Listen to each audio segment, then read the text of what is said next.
Olá, meu amigo, minha amiga, sejam mais uma vez bem-vindos aqui ao nosso canal. Será que todas as doenças realmente dão condições de você conseguir um benefício no INSS? Por exemplo, um benefício de incapacidade temporária, que é o auxílio-doença. Existem doenças que dão direito, assim, sem precisar de carência, de uma forma rápida, você consegue algum benefício nesse sentido no INSS? E a aposentadoria, quais são as doenças que são indicadas que geram aposentadoria no INSS? São dúvidas muito grandes e as pessoas às vezes até têm direito, por exemplo, a receber um benefício ou então até a aposentadoria, mas não sabem. Então é muito importante que você acompanhe esse vídeo até o final, porque o conhecimento que nós vamos trazer aqui, ele é de extrema importância. Porque eu já falei, podem tirar tudo da sua vida, menos o conhecimento. E através do conhecimento você sabe como exigir os seus direitos, quando você deve ir e por que caminho você deve seguir para conseguir conquistar esse seu objetivo. Então vamos lá, eu vou dar um exemplo aqui. Quem sofre de depressão tem direito, por exemplo, a uma aposentadoria por invalidez? Vamos lá. A depressão é um transtorno psicológico, pode deixar o trabalhador incapaz de exercer a sua atividade laboral. Logo, a pessoa poderá ter direito à aposentadoria por invalidez. O INSS observa as causas da doença que impedem o trabalhador de ter uma vida normal, incapacitando-o também para o trabalho. Então vamos analisar o que está dizendo nesse texto. A depressão é uma doença psicológica. Bom, a pessoa está abalada.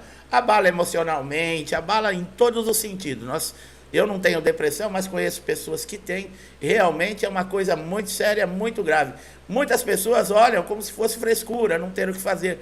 Mas não é, pessoal. Existem alguns hormônios, existem algumas coisas, eu não sou médico, dentro do nosso organismo que causam isso. Tanto é que existem remédios que a pessoa toma, por exemplo, está faltando uma vitamina, está faltando um certo hormônio, está faltando lá alguma coisa no organismo e a pessoa tem melhoras. Agora vamos discutir se a depressão ela dá realmente aposentadoria por invalidez. Bom, segundo a Organização Mundial de Saúde, pelo menos 1/3 da população mundial sofre de depressão. Se nós temos 7 milhões de habitantes, nós temos praticamente 2 bilhões de pessoas sofrendo no mundo de depressão. Você já pensou se todo mundo tiver direito, por exemplo, à aposentadoria por invalidez?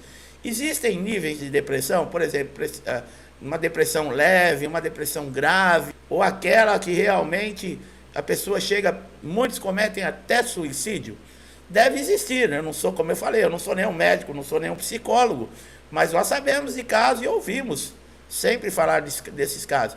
Então, será que é possível conseguir uma aposentadoria, no caso, por invalidez? Vocês viram que o INSS, ele estuda a causa, que está escrito aqui, ó, a causa que está incapacitando a pessoa para a vida normal e também para o trabalho. Então, aí já descarta que é a doença que concede, por exemplo, um benefício no INSS. Porque você pode ter uma depressão leve, inicial. Você chora, você está triste, mas isso não incapacita, por exemplo, de você fazer as suas atividades dentro da sua casa ou mesmo profissional. Então, nós sempre falamos, o que dá direito a um benefício não é a doença. O que dá direito ao benefício é a incapacidade que essa doença está lhe causando. Que fique muito claro, tem gente que fica bravo. Teve um inscrito aqui que ficou bravo comigo, que eu não falei, o câncer pode estar no início. E nesse caso, a pessoa não vai conseguir o benefício, por quê? Porque ainda não está atrapalhando, não está incapacitando. A pessoa achou que eu estava desfazendo de quem tem câncer. Quer dizer, tem gente que você tem que desenhar para mostrar. Eu estou falando o seguinte, que não é a doença que dá direito ao benefício. Não sou eu que faço as regras. O que o INSS julga é a incapacidade, não a doença. Agora existe uma lista que nós vamos apresentar aqui de doenças que já geraram, sim, muitos benefícios. Tanto de auxílio-doença, que é a incapacidade temporária, ou aposentadoria por invalidez. E nessa lista de doenças, ela é reconhecida, tá, no INSS, pelo artigo 151 da Lei 8.213, que também dispensa a obrigatoriedade de carência, tá, que geralmente é exigida pelo INSS, que é aqueles 12 meses de contribuição. Então, nós vamos falar aqui sobre essa lista. Doenças que incapacitam e podem, sim, dar direito à aposentadoria, no caso, por incapacidade permanente, tá? A tuberculose ativa, a doença de Parkinson, a alienação mental, a cegueira, a nefropatia grave, a síndrome da deficiência imunológica adquirida, que é a AIDS, a esclerose múltipla, a hanseníase, a hepatopatia grave, a espondiolartrose anquilosante, o estado avançado de osteite deformante, que é a doença de Paget, a paralisia incapacitante irreversível, a cardiopatia grave, contaminação por radiação, com base na conclusão, por exemplo, de uma medicina especializada, o acidente vascular encefálico, eu acho que esse é o AVC, né? A esclerose múltipla e o abdômen agudo cirúrgico. Esses 3 últimos foram incluídos há pouco tempo nessa lista, tá, pessoal? Não quer dizer que não existam outras doenças que podem gerar a aposentadoria por invalidez, ou mesmo o auxílio de incapacidade temporária. Eu dei exemplo de uma gripe. Não existe aquelas gripes tão fortes que derrubam a gente, que deixa a gente de cama, que dá dor no corpo todo. A gente fica pelo menos uma semana todo arrebentado, que não consegue nem levantar da cama. Então, uma gripe dá direito a um afastamento temporário no INSS. Aí a pessoa fala, poxa, mas eu tenho lá uma dessas doenças que eu falei e o perito não me dá. Porque ainda não está incapacitando, por exemplo, para exercer a sua atividade ou qualquer outra. Você vai continuar com o tratamento. Caso vai havendo algum agravamento da doença, ela é progressiva, ela vai aumentando, vai chegar um momento que você não tem como mais, por exemplo, exercer as suas atividades, que você não consegue nem levar a sua vida dentro de casa. Nesse momento, você faça o pedido para o INSS de benefício. Ou então, continue tentando. Se caso for negado, tem outros recursos que você pode usar. Para aposentadoria por invalidez, você já não chega no INSS pedindo aposentadoria por invalidez. Geralmente, as pessoas pedem o auxílio-doença. Muitas vezes aconteceu do próprio perito do INSS, numa avaliação, aposentar esse segurado por invalidez. A pessoa estava pleiteando, por exemplo, o benefício de incapacidade temporária, e o perito do INSS mudou, falou, não, o seu problema é incapacitante irreversível para a sua função e para qualquer outra. Então, é necessária a comprovação através de perícia, por exemplo, de uma incapacidade temporária, para depois progressivamente passar por uma incapacidade permanente, porque o INSS não concede de cara, assim, na primeira vez, a aposentadoria por invalidez. É muito difícil. Isso antigamente era mais fácil. Hoje em dia, existem muitos pedidos de benefício, o INSS está praticamente não conseguindo dar conta, porque está demorando muito, por exemplo, até para a marcação das perícias. Então, está sem estrutura, está muito difícil. O que está fazendo o INSS? Benefício de incapacidade temporária, que vão marcar a perícia acima de 30 dias, você não precisa mais aguardar, basta você enviar os documentos pelo portal Meu INSS e você consegue por 90 dias aí o auxílio-doença. Isso por quê? Porque eles não estão conseguindo marcar a perícia por um período no máximo de 30 dias, está ultrapassando, e o segurado não pode ficar aguardando. Esses 90 dias não resolve a vida de ninguém, mas ajuda. É melhor do que você ficar sem nenhum tipo de pagamento, aguardando quando o INSS vai poder marcar alguma perícia.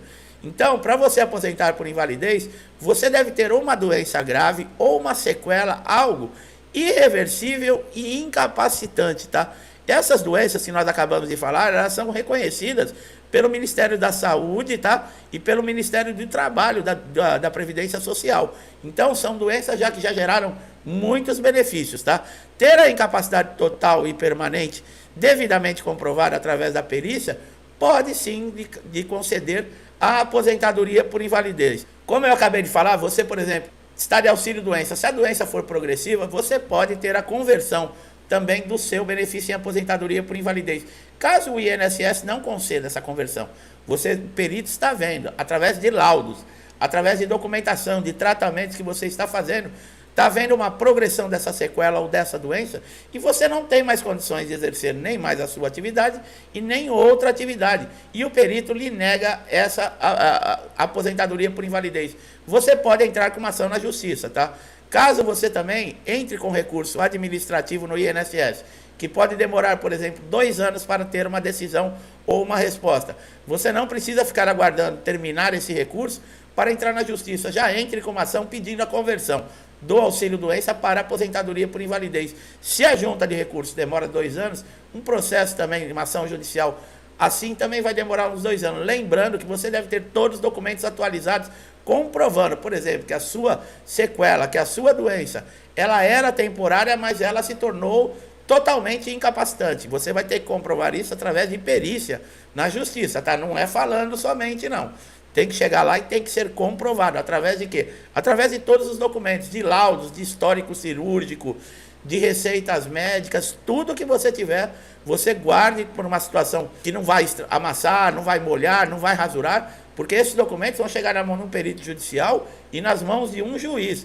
Qualquer problema que tiver, pode alguma desconfiança e o juiz não lhe conceder esse benefício, tá? O salário do aposentado por invalidez com relação ao salário de quem recebe o auxílio-doença. Pessoal, depois da reforma da Previdência, o auxílio-doença continua, por exemplo, para a pessoa que está trabalhando, esse segurado que vai ficar temporariamente afastado, ele continua recebendo uma média de 90%, 91% do seu salário que está na ativa. Depois da reforma da Previdência, houve uma forma de cálculos que modificou para aposentados por invalidez. Antes da reforma, só se contava os 80% das maiores contribuições para se fazer uma média e tirava-se o cálculo. Então, esse aposentado por invalidez, antes da reforma da Previdência, ele recebia praticamente o que ele recebia quando estava na ativa, ele não tinha perdas. Depois da reforma, os 20% que eram descartados das menores contribuições, o INSS juntou, agora é o 100%, aumentou o divisor. O que aconteceu? É colocado um tal de fator previdenciário, essas coisas em cima, e essa aposentadoria ela vai cair para 60% mais ou menos a média do que esse trabalhador receberia fora. Quer dizer, vou dar um exemplo, quem recebia 1.000 passa a receber 600. Isso foi uma forma do INSS não mais incentivar as pessoas, porque praticamente você tem uma perda de 40% no seu salário, muitos não conseguem sobreviver, mesmo se aposentando por invalidez, e não podem trabalhar, não podem ter nenhum outro tipo de remuneração, quem é aposentado por invalidez. Então, as pessoas pensam duas vezes antes de chegar e pedir esse benefício. Pode ser encaminhado, por exemplo, para a reabilitação profissional? Pode. Você de auxílio-doença, você pode entrar na reabilitação profissional, fazer algum curso, ou não se adaptar, ou ter algum problema, ou mesmo a sua doença progressiva, e dentro da reabilitação, você vai passar por uma perícia, uma junta de médicos, psicólogos, psiquiatras, e pode ser atestado dentro da reabilitação que você tem uma doença ou uma sequela grave, incapacitante, irreversível, e você sair da reabilitação profissional aposentado. Isso já aconteceu várias vezes. Com relação a processo na justiça, é isso, pessoal. Sempre que o INSS nega a sua causa, nega o seu direito, o recurso que você tem é correr à justiça. Lembrando que o processo vai demorar de 18 a 24 meses, você vai ter que provar, através de toda a documentação, a sua incapacidade, aguardar fases do processo. Se no final do processo a decisão for, no caso, favorável, e o INSS recorrer, por exemplo, você vai ter que aguardar mais 3 anos. O INSS faz isso por quê? Para não pagar os atrasados, para ganhar tempo, para deixar o segurado aguardando por mais um tempo. Eu já falei, parece que nós estamos lidando com criança, não é com um instituto sério. Então, o que acontece? Muitos segurados que ganharam na justiça, ganharam lá na Justiça Federal um processo. Essas pessoas, quando esse processo vai para cálculo, que foi favorável ao segurado, ele tem direito a receber desde lá da primeira recusa que houve lá no INSS. Se cessaram o pagamento, por exemplo, no pente fino, e ele recorreu à justiça, vai começar a contar a partir daquele mês. Então, junta os 2 anos e mais esse período, já era muito atrasado. O que o INSS faz para não ter que pagar esse montante? Que eu acabei de falar, e entra com recurso. Então, tem muitos segurados que colocam aqui nos comentários, eu ganhei o processo na justiça, mas não recebi até hoje. Não recebi exatamente por isso, porque o INSS recorreu. E esse recurso pode demorar até 3 anos. Meu amigo, minha amiga que chegaram aqui pela primeira vez, aproveite todos os conteúdos do nosso canal. Eu espero que tenham gostado dessas informações que nós trouxemos. Se gostou, não deixe de dar um like no nosso vídeo. Se inscreva e ative o sininho de notificação para você ser sempre beneficiado com os nossos novos conteúdos. Meu amigo, minha amiga que estão sempre aqui comigo, meu muito obrigado. Que Deus nos abençoe nessa semana, nos traga paz, consciência e liberdade.